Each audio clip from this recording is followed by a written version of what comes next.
చనిపోతే ఇన్సూరెన్స్ ఉందా లేదా? ప్రతి జంతువుకు ప్రతి పక్షి చనిపోతే ఇన్సూరెన్స్ ఉంది. మరి మత్స్యకారులు వేసేటువంటి చేపలు చచ్చిపోతే ఇన్సూరెన్స్ ఎందుకు ఇయ్యరు? ఇవ్వాలవుతాయి మనకు.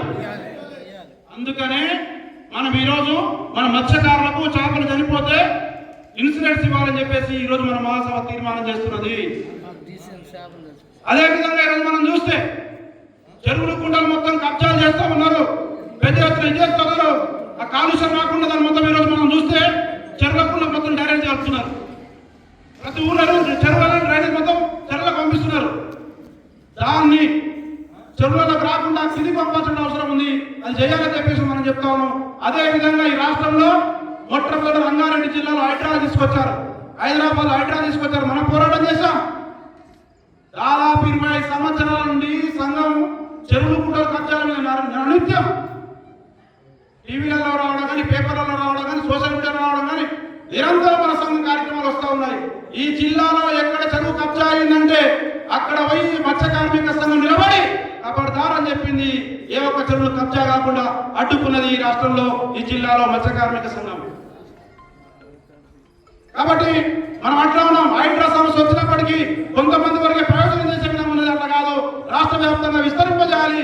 ఈ జిల్లాలో ఉన్నటువంటి చెరువులు పంటలన్నింటినీ శాటిలైట్ ద్వారా సర్వేలు చేసి FDL అధికారులు ఏర్పాటు చేయాలని చెప్పేసి, ఆ చెరువుల కుంటల మీద పూర్తి హక్కులు మత్స్యకారులకే ఉండాలని చెప్పేసి మన ఈ మహాసభ ఈ ప్రభుత్వాన్ని కోరుతా ఉంది.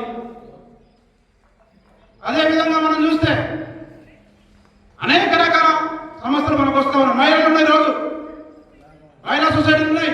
గతంలో కాంగ్రెస్ ప్రభుత్వం ఉన్నప్పుడు మత్స్యమిత్ర గ్రూపులు ఏర్పాటు చేసి వాళ్ళకు రుణాలు ఇచ్చేటువంటి పరిస్థితి ఉండే, వాళ్ళకు రివాల్వింగ్ ఫండ్ ఇచ్చారు. కానీ ఇప్పుడు మత్స్యమిత్ర గ్రూపులు లేవు, దానికి సంబంధించిన రివాల్వింగ్ ఫండ్ లేదు, ఏది లేదు. కాబట్టి వాటన్నిటి కూడా మత్స్యమిత్ర గ్రూపులకు రివాల్వింగ్ ఫండ్ ఇచ్చే విధంగా ప్రతి సొసైటీకి 10 లక్షల రూపాయలు ఇవ్వాలని చెప్పేసి ఈరోజు మనం మత్స్యమిత్ర గ్రూపులు పునరుద్ధరించాలని చెప్పేసి ఈ మహాసభ తీర్మానం పెడతా ఉంది.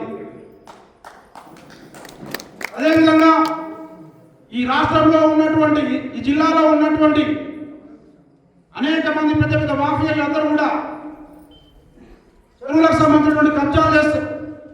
వాళ్ళని ఎలాంటి చర్యలు తీసుకోవట్లేదు. వాళ్ళని ఇట్లా మాట్లాడినామంటే మనం వదిలేస్తున్నారు. ఆ వదిలేయం కాదు, వాళ్ళ మీద కఠినమైన చర్యలు తీసుకోవాలని చెప్పేసి ఈరోజు మన సంఘం ప్రభుత్వాన్ని కోరుతా ఉంది. అందుకనే మిత్రులారా, మనం అందరం కూడా ఎక్కడో దగ్గర ఉండి మన ఇళ్లలో మనం ఉంటే మన సమస్య పరిష్కారం కాదు. నేను ఈరోజు ఇక్కడ రావడానికి నాకు చాలా బాధగా ఉంది ఈరోజు. ఎందుకంటే గత 10 రోజులు 12 రోజుల సంది ఇక్కడ ప్రోగ్రాం పెట్టాలనుకోని ఇక్కడ సత్నారాయణని, రాఘవేందర్ని, చంద్రన్నని, ఇక్కడ ఉన్నటువంటి శేఖర్ని, మన యాదయ్య కేశవ్ యాదయ్య గారి పెద్ద మనిషి రావాలి, పైకి రావాలి. కేశవ్ యాదయ్య గారు రావాలి, పెద్ద మనిషి.